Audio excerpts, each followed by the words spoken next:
You said we're going to do something to your brain. Hello and welcome to Dead Air 21. This time we're talking about Mindhunter, The Last Duel, a bit about the Shein video, Shein, and first Elon Musk. Last time we started talking about who would play Elon Musk in Aronofsky's biopic, and there were a couple of amazing suggestions in the comments, including C-3PO. That was my favorite. That was my favorite too. Yeah, like as C-3PO, not the actor, just the C-3PO costume, like in a business suit.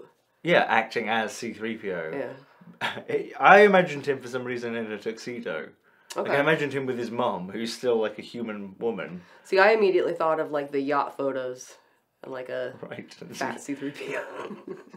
No, it's normal C-3PO, but he's got like the exact same like boat attire. Yeah, right. You know, kind of like a, you know, some canvas shorts with a brown belt. Yeah. Yeah, like talking as C-3PO. Oh my, we have to sleep in the factory tonight. That kind of thing. He's still doing the same shit. Yes. Yeah. He's always scared. We have to sleep in the factory tonight. I'm very sorry, but I'm going to have to ask you to take one for the team. Yeah. Yeah. Another one as well was Keanu Reeves. Yeah. I love that idea of Keanu Reeves doing it as pure Tesla propaganda. Where it's like he's on the factory and someone comes up to him and says like, "Oh, excuse me, Mr. Musk, Elon. Call me Elon. I've got a bit of a sniffle. Could I have the day off? Take the week, brother." Yeah, like doing nice Keanu Reeves version of Elon Musk. Just like the exact opposite. Yeah, Like I like. deliberate. Like, I'm Keanu. I'm Elon Musk, and I'll bloody well tell you, black people are welcome here. Yeah. I'm Elon Musk. I've been married once. And yeah, that'd be fun. Drink rhymes. I like Tobias Funke as Yes. well. Yeah, David Cross. I would really enjoy that a lot. And he's like crawling around on the floor and stuff, and Yeah, that was a good one. you could have whole things of Tobias Funke as Elon Musk, like showing the board like this is a commando role. Yeah, Things like that. Yeah. Yeah, Yeah. I like that. There were some that were more serious that I thought were actually kind of alright too. Someone said Bill Skarsgård. Doesn't really look like him, but Wow. he's good at being creepy. Bill and Hader. Things. Bill Hader. Yeah, that could actually be good too. Yeah. Matthew Lillard. I would enjoy that. Yeah. Yeah. Doing his normal Anyone could have a go. Lillard thing. Yeah. Anyone could have a go. Yes. An ensemble. Yeah. Didn't we say that last time? Yeah. Like, yeah, of different Elon Musks. Yeah, that'd be great. Yeah, and yeah, anything else to say about who should play Elon Musk? No, just there were some really funny ones in the comments. Thanks Yeah. for those. That was fun. Weren't there a few about like who should actually direct it? Someone said alternative Elon Musk biopic director Gaspar Noé. Starring Aronofsky. Yeah. I don't know. Yeah. I like that. Yeah. I mean, I'd be Fellini interested in could do it. an Andrew Dominic, Elon Musk, perhaps. Yeah, I mean, obviously there's going to be movies about him one day. I wonder what they'll be like. Yeah. Yeah, I'm kind of surprised someone hasn't done that already. Like an actual straight biopic. I mean, I've seen loads of ass-licky documentaries. Heck with the dog. Yeah, in the news as well with Elon Musk, what has happened? More advertisers have dropped But why? on Twitter.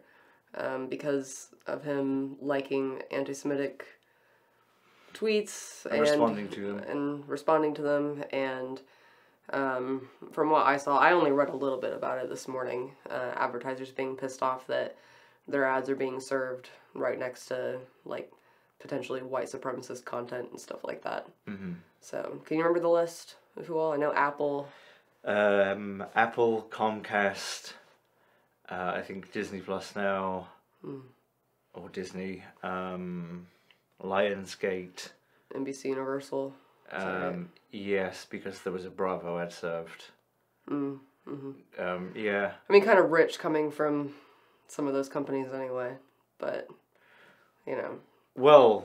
But it's still completely understandable, you know. What, that they would pull out? Yeah. They would pull, well, yeah.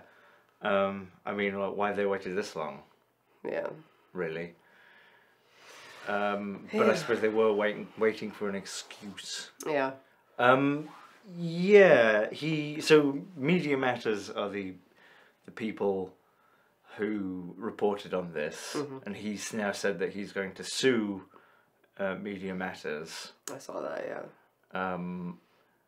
Because they've misrepresented the user experience by, I guess, refreshing the page until they got an ad served and stuff like that. But I mean, what? I'm still serving the ads. I mean, it's still what happened. Yeah. You know, they Yeah. They have screenshots and everything. Yeah, so, and I think it's interesting that the statement that they gave about Media Matters, about you know, I don't know if you read the statement. Mm-mm. It was pretty fucking aggressive. It said, I mean, you saw, I guess it's a joint Musk and Twitter statement. And Musk is talking about, like, on Monday, split-second court begins, and we're going to like legally annihilate or drop a legal thermonuclear weapon on Media Matters and everyone who's been involved and donors because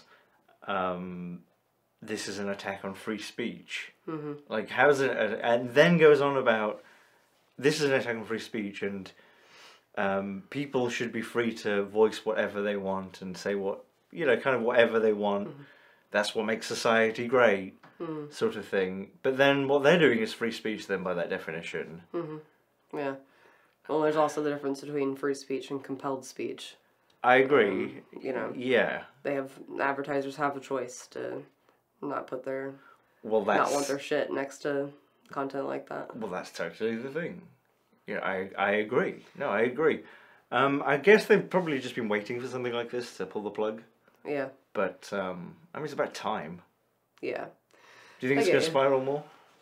Yeah, I mean, the signs have been there for a while.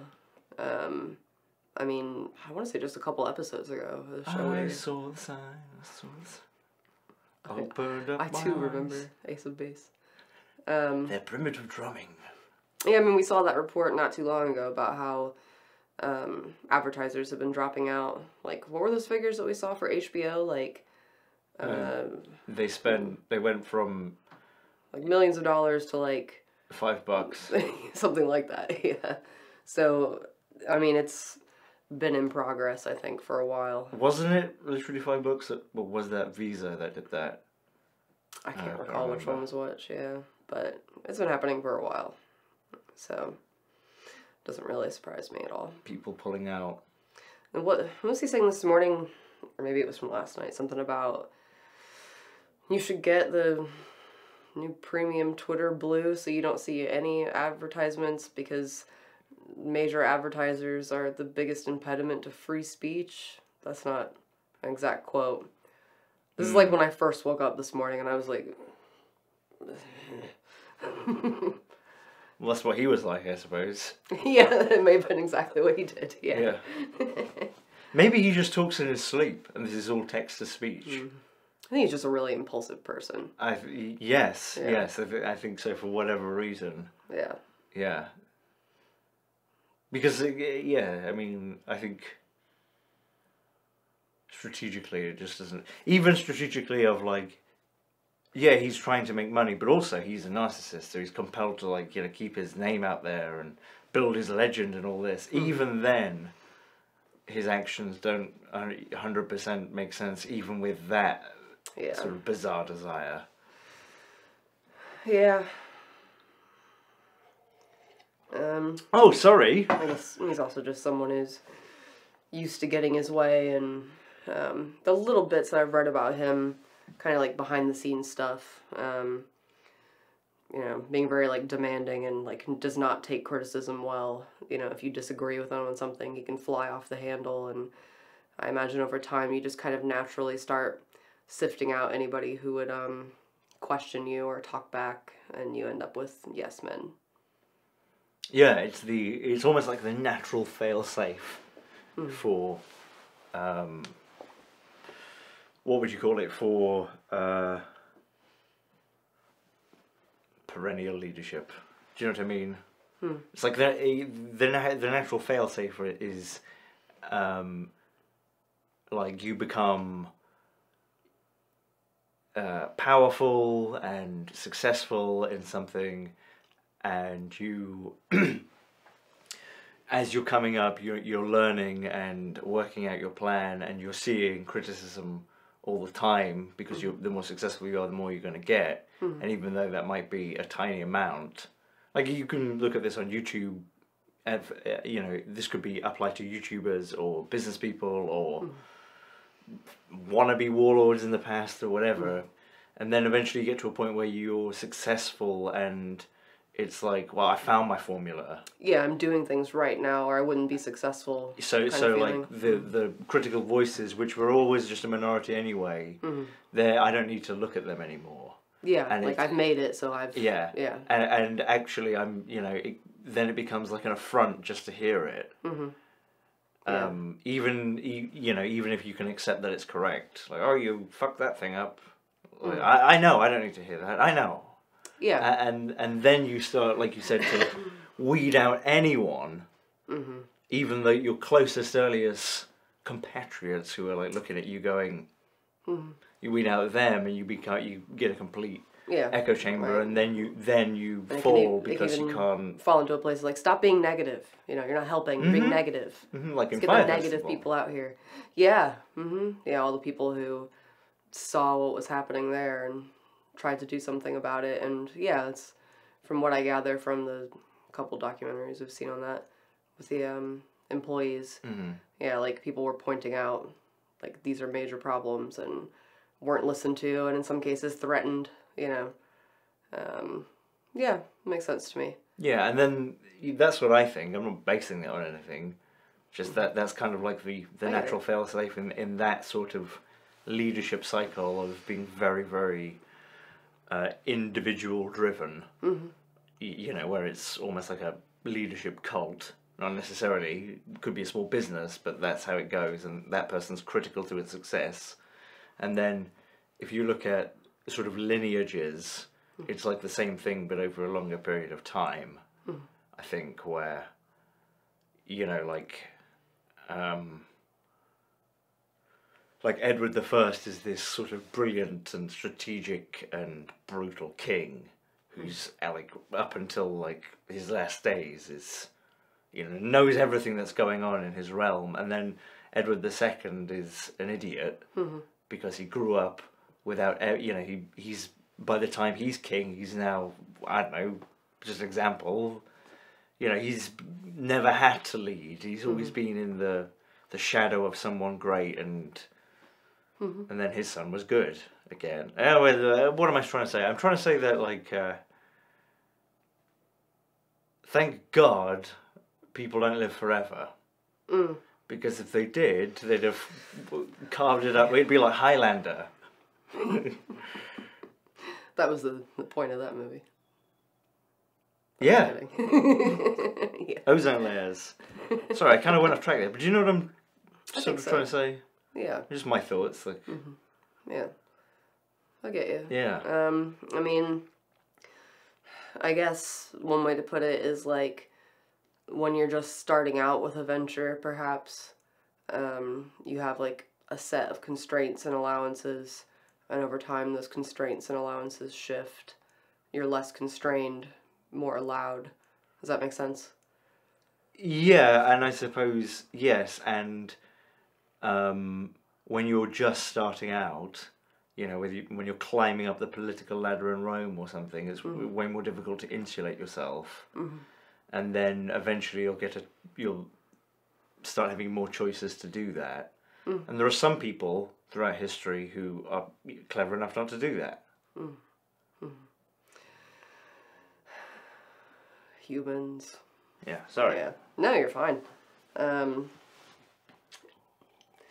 C-3PO. Yeah. Yeah, I mean, any other thoughts on that? Yeah, I want Bezos and Zuck to actually playing themselves to walk in to a meeting with Musk, and then like they open the door, and then they both close the door and look at each other and be like, I didn't know Musk was a protocol droid. Like they're Jedi that show up. They're Jedi that show up, and yeah, he's got something on him where like every time you film him or take a picture of him, it displays this man. Mm-hmm. But when you see him in person, it's C-3PO. Mm-hmm. Okay. Yeah. Interesting. And C-3PO can do a whole thing with like, I can take on any form that pleases you. And the, goes through like William Shatner. Mm-hmm. No. William Shatner. Yeah. Robert Downey Jr. No. Mm-hmm. Yep. Keep going. Until it's Bender or something. I don't know. What's next? Shein video. What would you like to say about that? What do you want? Do you want to say anything about that? Yesterday, well, just thanks for all the comments and the people, that appreciated it. It was certainly hard for you. Yeah. As you said in the video. Yeah. Uh-huh. You were, throughout the week of making that and after, and still a little bit after making it, I'd see you walking around and then just kind of like drifting off, and I'm like, I know what he's thinking about. Motherfuckers. Yeah. And doing the head shake and, yeah. Doing the head shake. My pipe. Yeah. Bubble pipe. So. Yeah. Yeah, and, it was, yeah, I think it was like the hardest one I've done. But you were saying you don't know about that. I would say one of the hardest, yeah. I mean, there's a couple per year that, will kind of get to us a bit. But this one was definitely hard, yeah. The faces made it hard. How many of those pictures were there?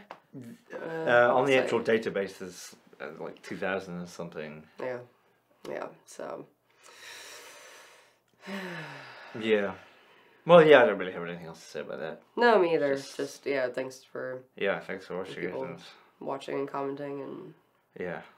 I'm glad that other people found it interesting as well. And infuriating. So... Yeah. It wasn't a joyful few days to edit that shit. Jesus Christ. Yeah, I know. Yep. So anyway, oh yes. Should we move on? Yes, I'll say, yeah. We watched The Last Duel. God, when the hell was that? Like... It was immediately after Dead Air last week. Yeah, it was that night, that's right, yeah. That's why you can't remember it. I know. Yeah. Ridley Scott. About one of the last duels, legal duels to take place in France. It was a real event. Really? It was one of the last... It wasn't the last, but it was one of the last. Whatever. There was another one, like... God, I looked at the dates on this, but now you're going to have me try and remember it. It's like 1390 or something.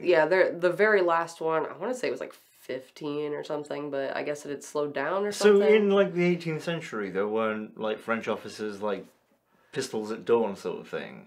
That's just what I read on the Wikipedia, so really? I can't tell you anything beyond that. Well, that's interesting, because I know that like they would have like officer duels in Germany up until up until the First World War.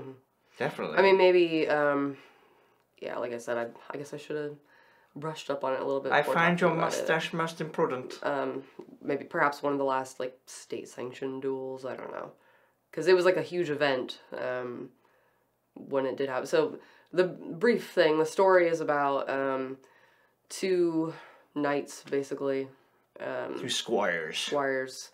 One of them, his wife accuses the other of having raped her, and it shows the story through all three of their perspectives, in like 3 chapters before getting to the actual duel. And yeah, it's Ridley Scott. What did you think about it? I liked it. Yeah, I liked it too. I liked it. I didn't love it, but I liked it. It's probably my favourite Ridley Scott film that he's made in like 30, 40 years. It's probably my favorite from him since Alien. I didn't like love it, but I liked it, and I thought it was pretty well made. Like, because all that I had heard about it was that it didn't really do well, like in theaters. It stars really. Cause I don't think it did awful, but when it came, like his first movie was The Duelists with Harvey Keitel, and I remember when it came out, they were saying like, "Oh, this is it. This is him coming full circle. You see, it rhymes." Sort of thing. I don't know if he was saying. Sorry, I don't know if he was saying that. But that's how it was billed. Like, oh, this is really important. This is his Medadio. Okay. See, I barely remember any of the marketing for anything for it. All that I really noticed, like I remember seeing some commercials for it. But all I really remember is like Ben Affleck has a funny like dye job, and Matt Damon. The year is 1385. Fortune favors the brave. Ben Affleck is Eminem in the Middle Ages. And Kylo Ren. That's all I could see. But I wanted to check it out for a while, just out of curiosity. And yeah, we sat down and started, and it was actually better than what I was expecting. I did find it distracting, especially toward the beginning. Matt Damon and Ben Affleck were, in particular, very distracting to me just by existing in the movie. Again, fortune favors the brave. I just can't see him and not think that anymore. But as it went on, it did really build its world up pretty well. Like, some of the sets are pretty awesome. Like, the costumes, really good. And it has quite a measured pace to it. It really kind of builds slowly, which I appreciated. So I got more into it as it went on. What about you? I agree with what you said, and I thought the build-up was very good. And yeah, I didn't love the, sort of Jackie Brown, like, the same half an hour, but from different perspectives. But I didn't dislike it. I thought that could have been a bit kind of truncated. It is a little bit long, yeah. Just a little bit repetitive, but not a lot. And I understand why, he did that and the purpose. And I did like the journey of, oh God, Matt Damon is this fucking stupid squire who's got like no self-awareness, He's greedy. Yeah, no economic acumen anyway. All he's really good at is fighting and being brave. Yeah, he is brave. Yes. Yeah, he's also very like, what's the right word? I don't know, like acerbic. Okay, he's very acerbic. Maybe that's not the right word. Well, I don't know. What does that word He's mean? very like aggressive and argumentative. Like he's belligerent. He's belligerent. That's a good way to put it. Yeah, there are situations where salty. he easily could have talked through a situation, but he ends up like yelling at people. People who have power over him, which is especially dumb. Yeah. He's kind of a moron, but he is a good fighter. Yeah. Yeah. And so, yeah, because the first chapter is from his perspective, and it's his wife who then tells him after he gets back from like he's off fighting somewhere. He comes back and she says that Scotland, that was it. And says that she was raped by a guy that he was friends with, who was Adam Driver. A fellow squire. A neighbouring squire in this county. And they already had issues with each other to do with like land ownership.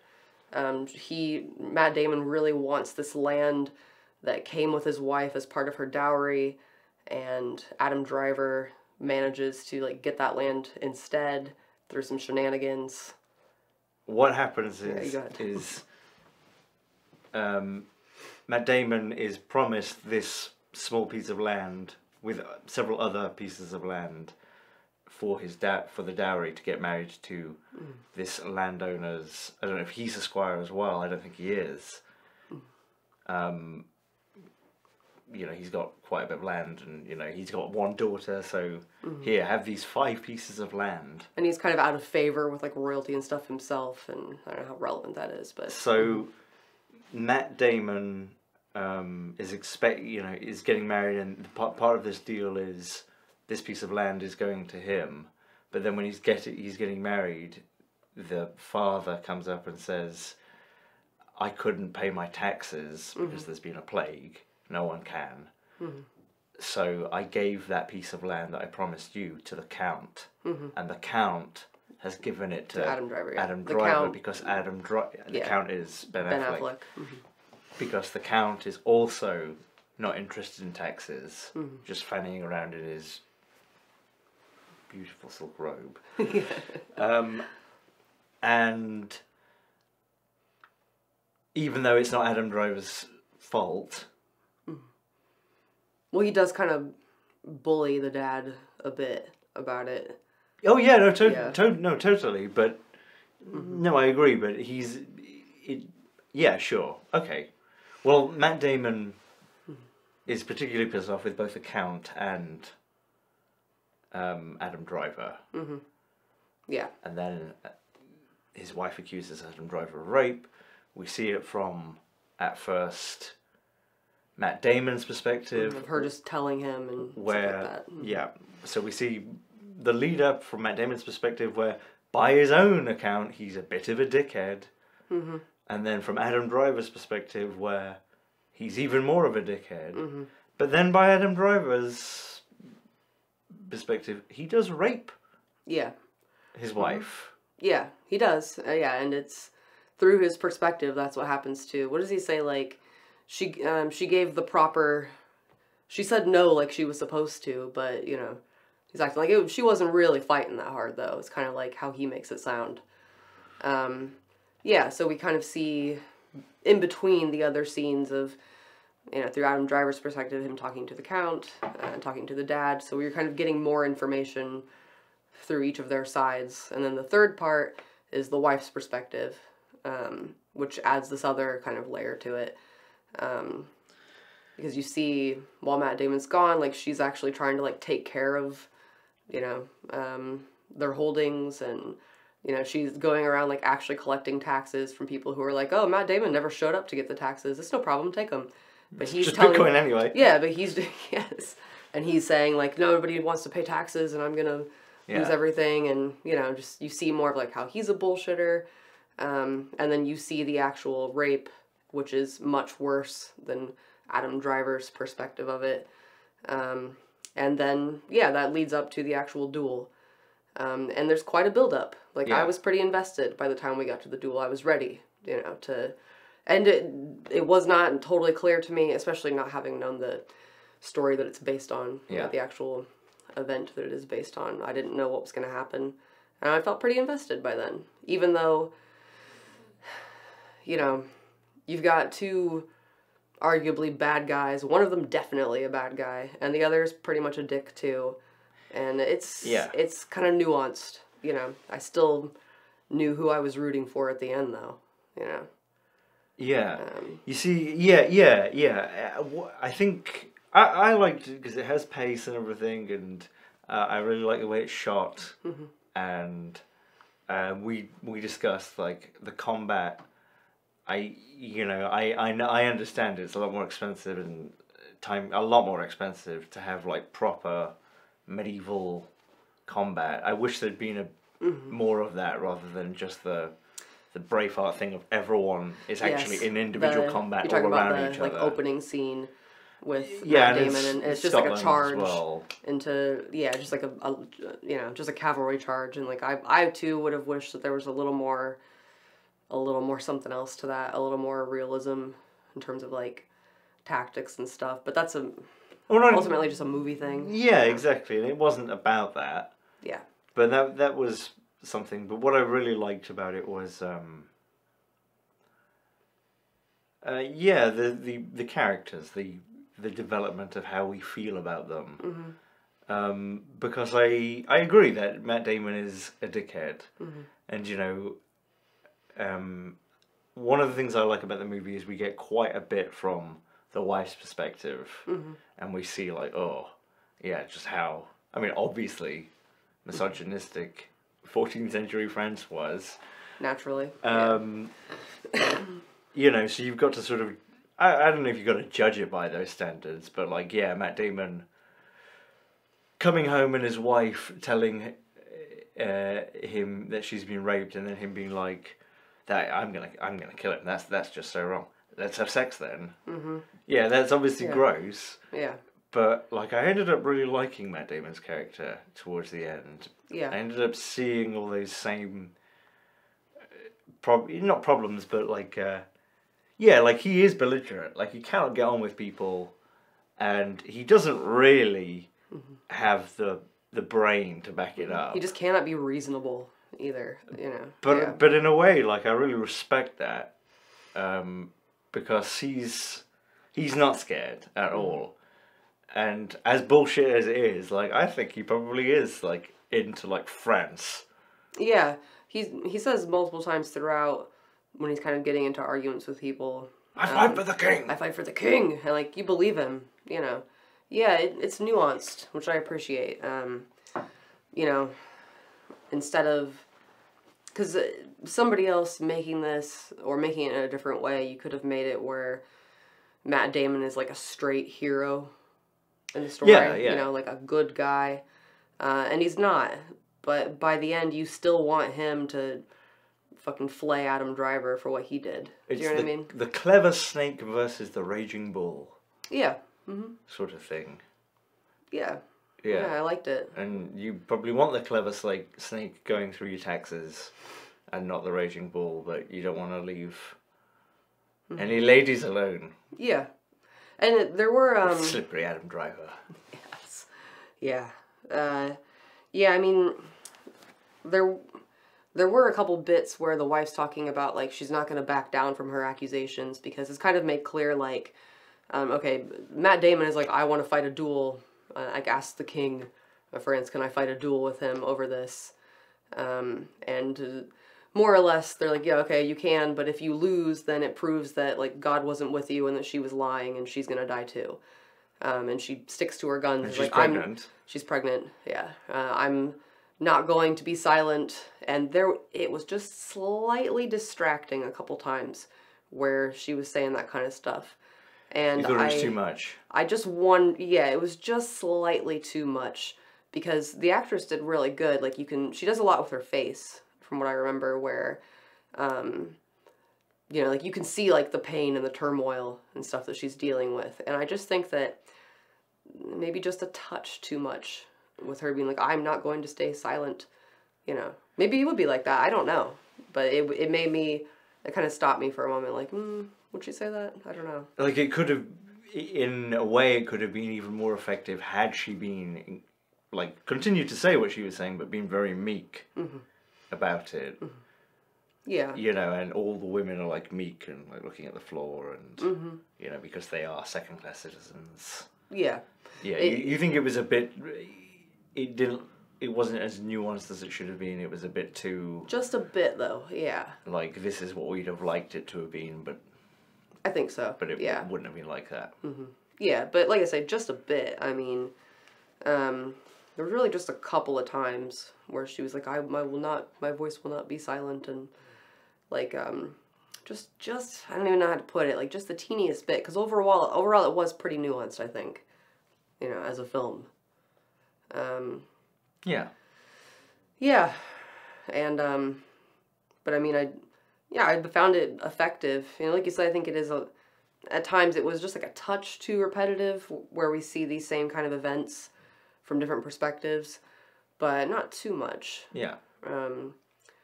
Yeah, I liked it definitely got me into it, where I was like, oh, like, by the time we saw the end of the first chapter, Matt Damon's perspective, and then we start and it says like chapter 2, whatever his name is, his side of the story. And then it clicked in my head, oh, so part 3 is going to be her side of the story. And then that's where it's really going to come together. And it did. It was set up nicely. Yeah. Yeah, I liked it. And then we watched Gladiator. Yeah, and then we were like, well, let's watch Gladiator now, because I really remember, like, loving that movie as a kid. Like, when it was new, I was probably a teenager, I can't recall. So we were like, let's go back and rewatch that. And it'll be interesting to kind of compare. And it was nowhere near as good as I remember. Just my opinion, but... Yeah, well, yeah. No, objectively, it was shit. You know what, like, really just grabbed me a lot? The fast cuts, so many where it wasn't really necessary, and the after-the-fact slow motion was really weird. Looking back, I mean... Liberally used. Yeah, like, at points where, like, it's just Russell Crowe, like, I think in that first battle scene where he's, like, knocked to the ground, yeah, and he just swings his sword, and it's a, why'd you have to do, like, a little slow-mo effect? I can see what's happening. You know, weird. And yeah, Russell Crowe is... fighting around the world. Yeah, but I don't really mind that. He is very extra. Surely with the power of AI we could do a Gladiator supercut soon where we can put Russell Crowe from Guardians 3 into this. You're thinking of, oh yeah, it was from Guardians 3. Yes, he did show up in that as Zeus. That's right. Yeah. For some reason my mind went immediately to Kurt Russell in the second one, who was very good in that. They both have the name Russell in their names. Yeah. Same person. Same person. Yeah, my friend Russell could be in it. Yeah. Yeah. It was alright. It's not dated very well because of things like the slow motion after the fact, and it's got, I've forgotten it had like such a 90s sort of 2000s filter on it, sort of like, I don't know, like there's like a, I think it might have even been called Cold Blue on Apple.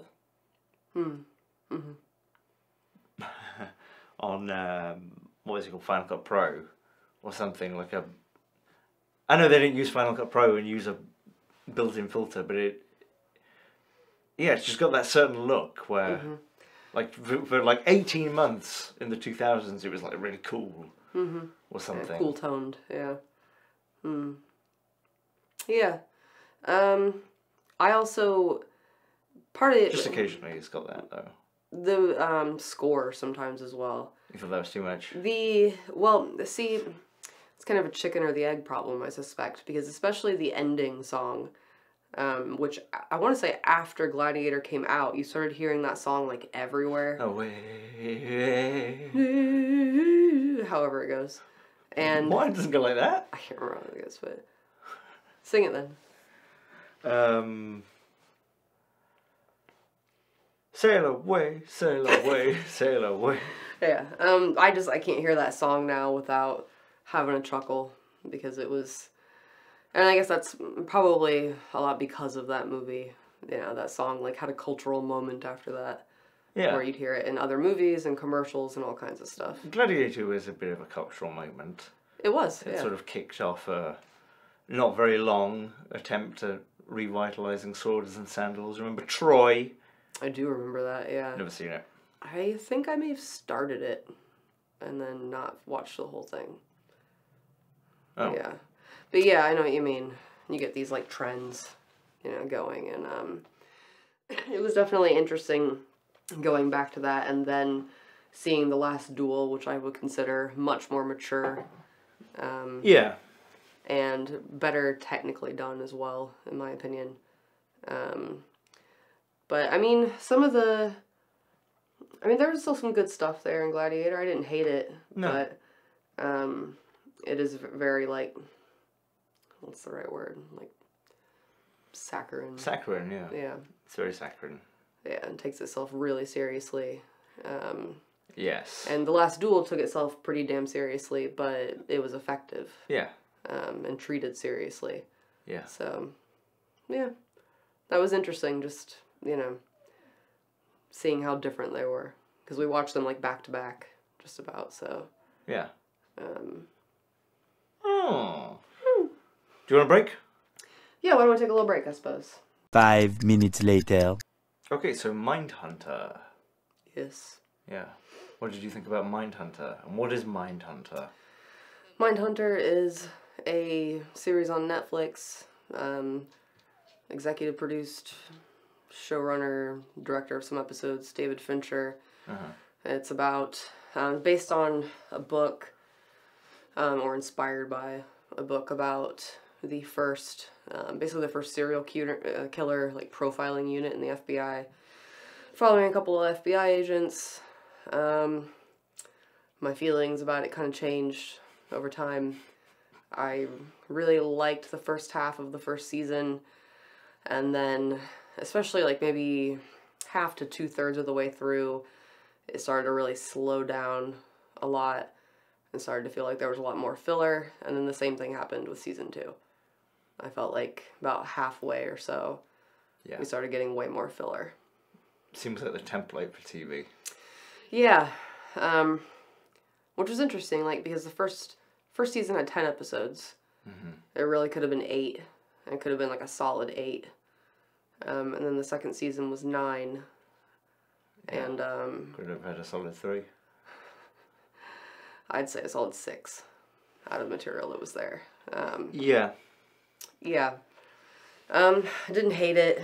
You know, there are elements of it We that I really liked it to begin with, huh? Yeah, we were really into it. We, like, blasted through the first season in, like, a day. Yeah, roughly 2, a day or 2. Yeah, because I really liked all of the, like, procedural stuff, as well as the interviews with the various killers that they interviewed. Some of those guys were really good. Yeah. Was it Kemper? The really big guy. The really big guy. I found him, I mean, like, the actor, how he played him, like, fascinating to watch. Elrond shows up in season 2. Elrond? And, what's his name? Robert Arameo. Arameo. Yeah. He was really good. He was only in that one episode. Although I did keep thinking about Elrond while watching it. Yeah, I mean... Have a solid inquiry for a year. Hey, go on. Enough of the quail sauce. Yeah. So, yeah, mixed feelings. I know it's a show that a lot of people really liked, so... Is there a season 3 coming? I feel like I just looked this up the other day. Yeah, that's the reason we watched it, isn't it? Because you looked that up? I think there's going to be a season 3 and then maybe no more after that. Okay. Yeah. I mean, yeah, mixed feelings. Like I say, I think the kind of like direct procedural stuff, like especially really like the first half of season 1 where they're first like starting this new unit, you know, and it's just like 2 dudes in a basement and this psychologist that they get as a consultant. It took me several episodes to realize where I've seen her before. Tess in The Last of Us show. Yeah. So I guess good job. Blend right into your character. I didn't even notice. Whereas when I saw Robert Arameo in the cast... That's fucking Elrond! That's Elrond! Elrond's in this episode. Yes, that's exactly what happened. Yeah. So yeah, I don't know. I've talked a lot. What are your feelings about it? Yeah, I agree with what you said. I don't... Yeah, I thought... It's like the same as any TV show. It's like, the acting was really good, often. Never not good. Looks good. Yeah. You know, and then, it just bogs down, and I found that going into the personal lives of the FBI agents ended up slowing things down a lot when a lot of things could have been implied.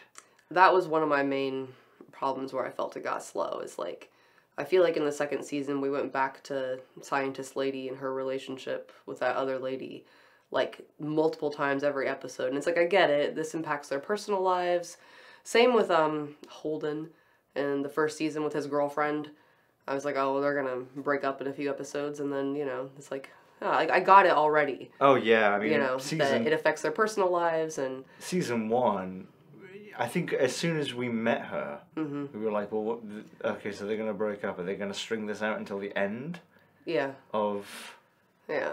And they sure did string it out. Yeah. And it was just too much, like, I get it. Yeah. And I don't really care enough. Yeah, I don't think there are any, like, rules or anything, but I think it's sometimes a good idea, you know, in your sort of detective thing, if the detectives are a bit of a mystery too. sometimes, and Columbo, for example. well, yeah, I mean that's the obvious example, but we could have, you know, we could have even had the same effect and seen a lot less of it, and still seen it. I only need to see like one scene of Bill with his wife, Marcia. Yeah, Yeah. she did look like Marcia. Yeah. You know, with his wife going, Yeah. and I got it. Yeah. I don't need, you know, to see that over and over. You like know, multiple different versions scenes, of that. Yeah, of the same thing happening in the same episodes, especially. Yeah. Yeah. We could have had just... I could have gotten it after, like, just a little bit of that. And yeah, it just bogs it down over time. Especially when you've got, like, a couple of different serial killer situations going on around the country that they're getting involved in. And then maybe this is just me, and then you're intercutting into their personal lives. And I had to kind of keep, like, pulling myself back to, like, well, which case is this? Oh, right, you know. It just felt like it didn't need that. It didn't need to split all that stuff up. It could have just been the straight, like, crime work, and I would have been really happy with that. Yeah. I'd have been happy even with just less of that. Yeah, just less. I think that the music and the sound stuff is really interesting because there's way too much pop music in it. It's David Fincher, so I expected that, yeah. And, you know, it's like, I don't know, like the thing that they always seem to do is like, okay, so it's, all right, when's this scene set? It's set in 1979, it's set in 1981. All right, when was it set? Okay, August. Okay, what was out?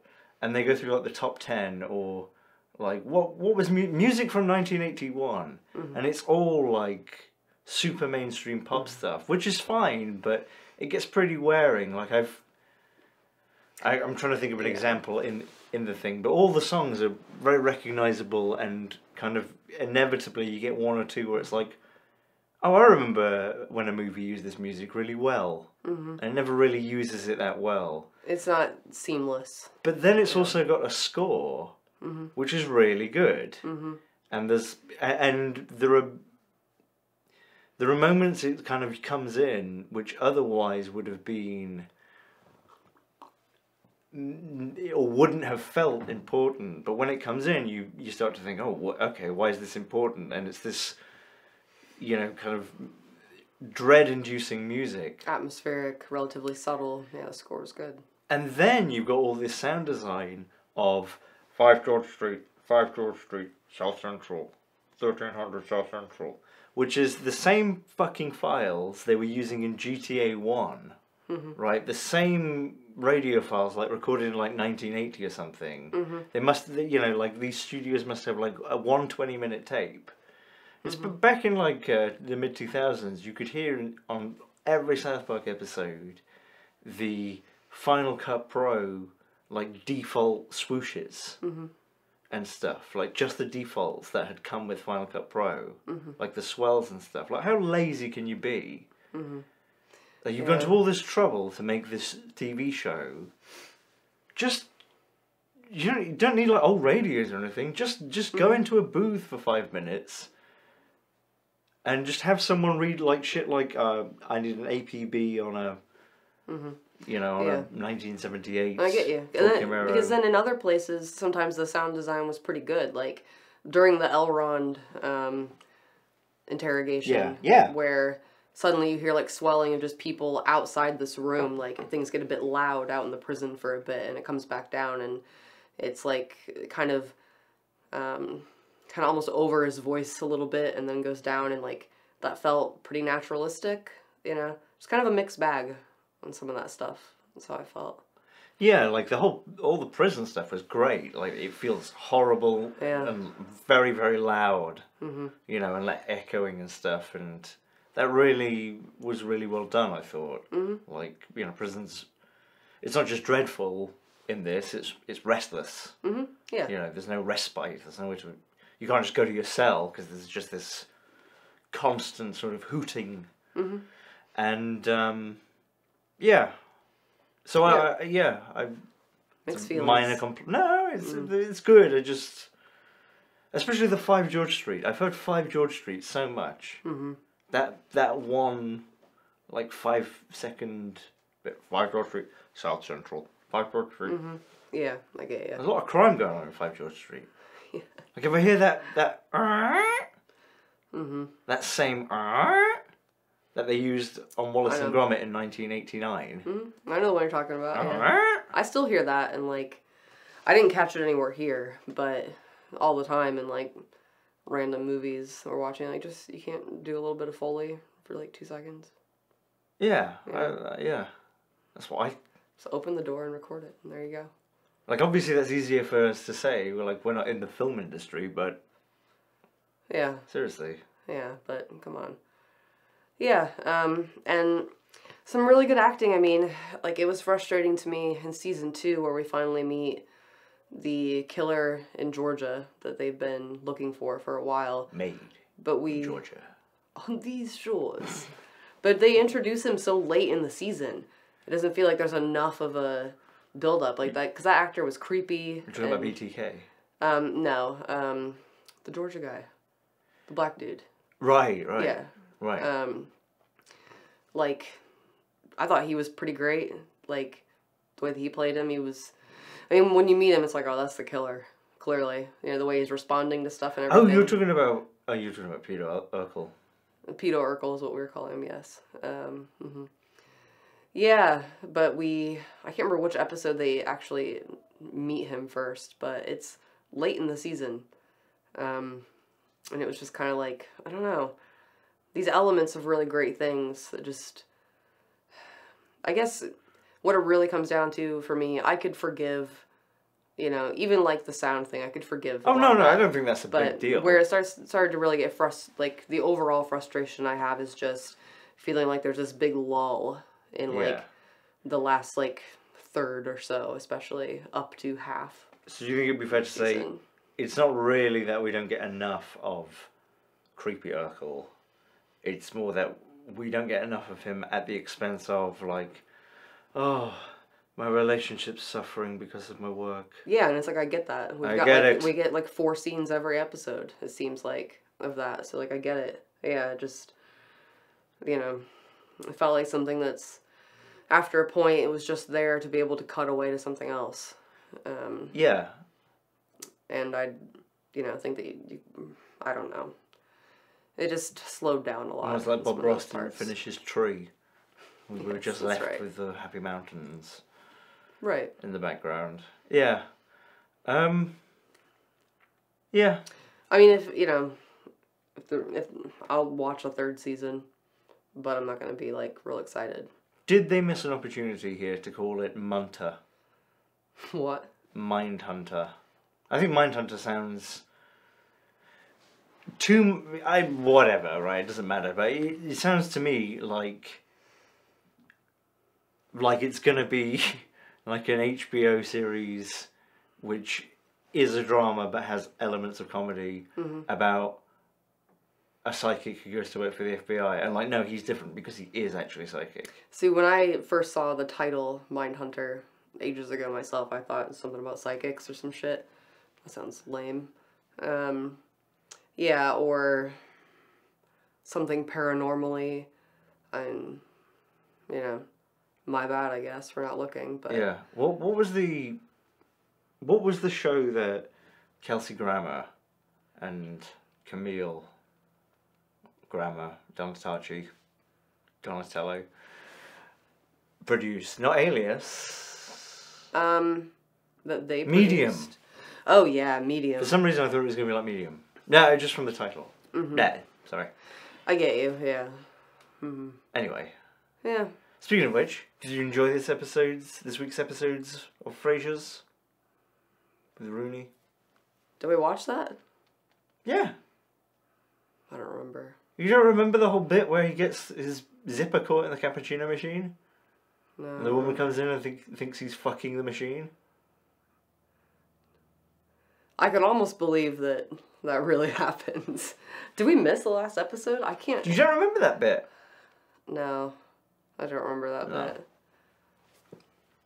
bit. Remember the bit where Niles turns up and it's actually a good show for a minute?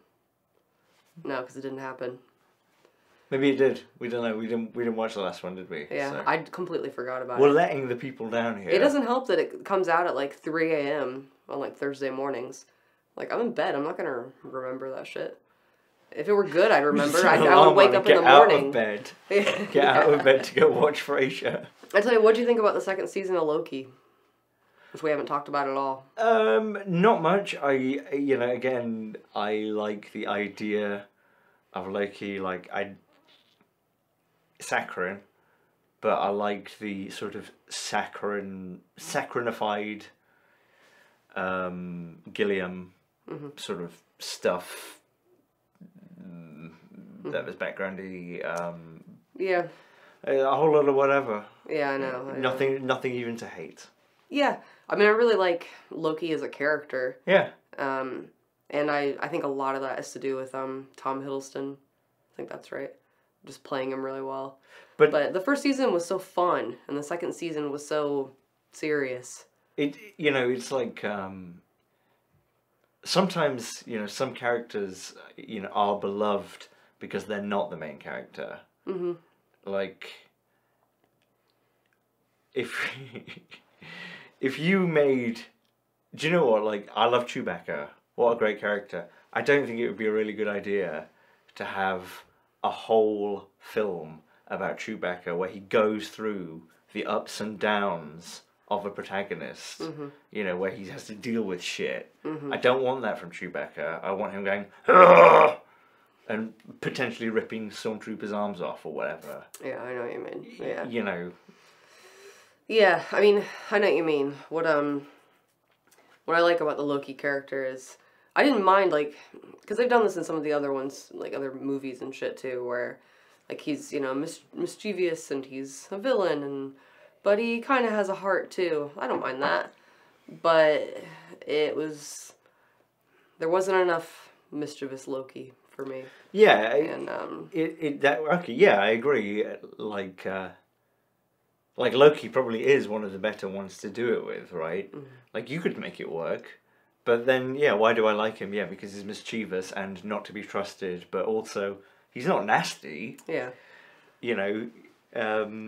He wants to put on plays about how grand he is and all this silly shit. So give him a reason and the ability to do that. Instead, he's trying to fix the universe, running around, I don't know, anyone. Well, it didn't have to be Loki at all, did it? It could have been like you're the wrong John Smith. I know what you mean. Yeah. Why did it have to be Loki? It should have been. Yeah. Yeah, I get Loki you. plays tricks on people. Yeah. Like Beagle's about. Yeah, I mean. Like Loki punks people. In Thor Ragnarok, where Thor's doing all the heavy lifting, doing all the work, and then Loki just shows up with a ship. And it's like, your savior is here! Yeah. With this big helmet. That's the Loki I like. Yeah. What a dick. Yeah. Yeah. Or stories about stabbing Thor as a child. And yeah. Yeah, so, it was meh for me. Yeah.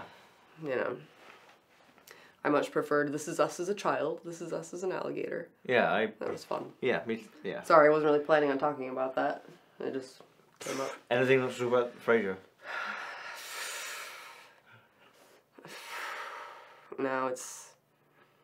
No, I got nothing. You? No. No, I got nothing. No. Yeah. Well, the last thing I was going to say was there is a fairly small YouTuber called Primary Slot that I was going to recommend if you like synth stuff. I don't particularly like any one genre of music. I'm one of them. I listen to anything with beats. We're on Easy Street. But I found them ages ago, like a year ago, from listening to Papers, Please music, and then they did a synth cover. They do loads of synth covers of movie stuff and video games, and it's really good. Have you used any of it in video before? Okay, I was just curious. Yeah. I don't think so. And it's not just a synth cover. They've got their own flavour to it of tom-toms, and it all kind of sounds quite epic. So if you're into it, check them out. I'm sure they'd appreciate it. Maybe not. I don't know. Yeah. I don't know anything about them. Mm-hmm. Yeah, I've not talked to them or anything. Listened to some of it and yeah. I mean, I've not checked them out. Like they could have a Twitter full of like swastikas or something. Yeah. So sorry about that. I doubt it. And they've also got some of their own music, and yeah, I think that's what YouTube's for, is finding small, interesting people who YouTube never wants to recommend for some reason. They just want to recommend me yet another Mr. Beast video. Yeah, I get you. It is nice when you occasionally see like a small channel and it's like, oh, I do enjoy this. Yeah, I know. And I think there's some new stuff I want to watch from that one channel that I liked. That I don't really watch a lot of YouTube stuff regularly, but occasionally I'll see something like, oh, this is really good. They need more than 20,000 subscribers or whatever. Yeah, so I know what you mean. Yeah, so if you're into synthwave stuff or video game covers, there's the guy, the woman, the team. I don't fucking know. No clue. Yeah, it's just a really sophisticated bot. They've got loads of them. Yeah. All the GTAs. The cover of the Soviet theme from GTA 4 is really good. Right. Like, really changes it. And yeah. Yeah. Cool. Yeah, really cool. I'll have to check it out. Yeah. Yeah. Sounds good. Anyway. You had me at Papers, Please remix. It's not a remix, it's a cover. A cover, yeah. Right. Yeah. Yeah, I really like the music in that game. Yeah, anyway. Effective. Yeah. Games. Did you like Papers, Please? I did like Papers, Please. I mean, it's very different, but... Do you want to explain what Papers, Please is? Yeah, I mean, it's several years old now, but... 10 years old, at least. Is it? Okay. It's a... How would you describe it? A paperwork simulator.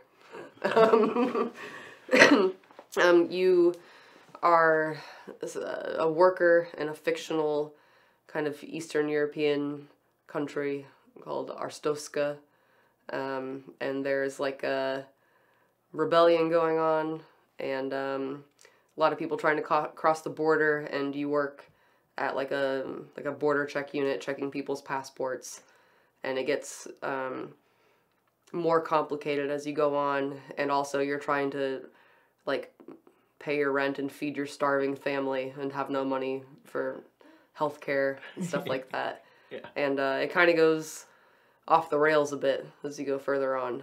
And there's different... Potentially. It's potentially different endings, different ways to do it, and it was really fun. Yeah. It's a great game. It is good, yeah. Every time I'd see that guy show up again. I can't remember the dude's name. The guy with the red shirt... You know what I'm talking about? Georgie. Georgie, yeah. Who's like, he shows up with like a hand-drawn passport. What is passport? What is passport? Okay, I returned. It's like, Jesus. Yeah, it's amusing, and there's also some like serious themes there. I thought that was honestly a pretty brilliant game. Yeah. Very, very, very moody. Very. And yeah. Yeah. With the music, just on the theme music when you start the game up. Yes. It's good. Yeah, it's really good. Yeah. What have you been playing? Well, I still need to finish Signalis. You've been working, and yeah. In fairness, it's because Signalis is on my computer right now. Yeah. I screwed around in The Sims a bit, but it does just get really frustrating. Because nothing works. Yeah, because it's like borderline unplayable at times. Is that the mods though, or is that? It's not the mods. No. Yeah, it's all the DLC stacked. I don't really have a lot of like major gameplay mods. Yeah, just object mods. Yeah, CC and stuff. Yeah, I mean the only real. I have like a cooking overhaul mod from Seriously Sims, and then Base Metal Drugs is a really good one. The pathfinding in The Sims 4 is worse now than it was like when I played it 2 years ago. Because it's poorly set up the way that, I mean, number one, it's just old, it's old code. And when you're just adding expansions onto things, you're adding, I mean, as someone who's not a game developer, what do I know? But it seems like you're adding more complicated, what's the right word? You're adding more and more like logic loops and things to something that is just really not built for it. Yeah, the pathfinding is awful.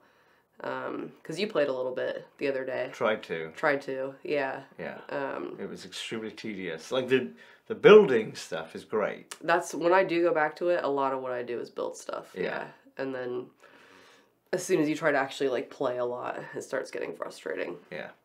So, we'll see what happens with Life by You, whenever that comes out. It's alpha in March. Oh, did you want to say anything about City Skylines 2?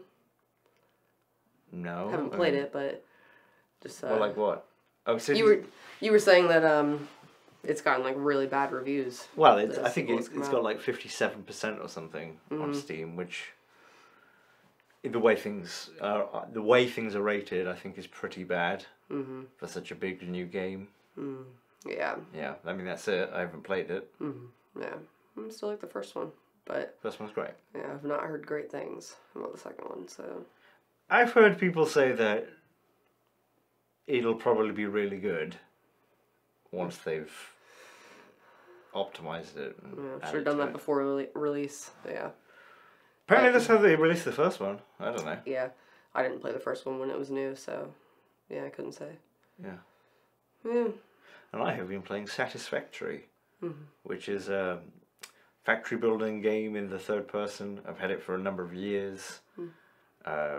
Played it loads probably like 2 years ago.